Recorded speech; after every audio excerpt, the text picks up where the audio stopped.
In today's video, we'll be walking you through the steps to map the employee type attribute from Active Directory to Okta. Access the Okta admin dashboard, navigate to the directory and choose Profile Editor. Under the User tab, select Directories and then opt for the Active Directory that requires the attribute employeeType. Click Add Attribute. Then click Refresh List.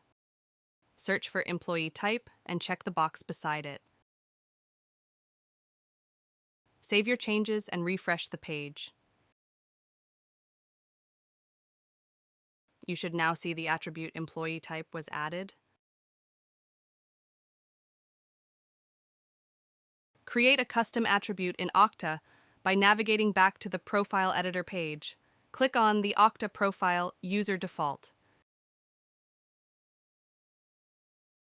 Choose Add Attribute. Set the type as string. For the display name, type your preferred name for this attribute. For the variable name type, employeeType. Press Save.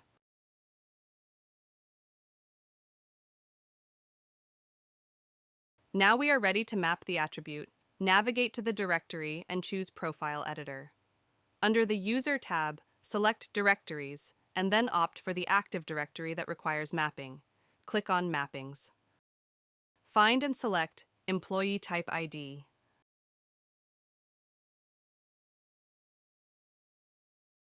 Save your changes, then click Apply Updates Now.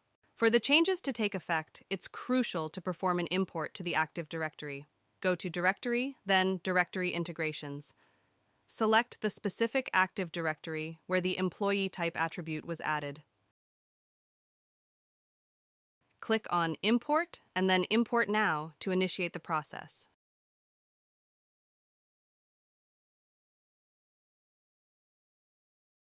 Once the import concludes, locate a user within the Active Directory to verify that the employeeType attribute displays correctly. You've successfully mapped the employeeType attribute from Active Directory to Okta. If you found this video helpful, please like and subscribe to us on YouTube.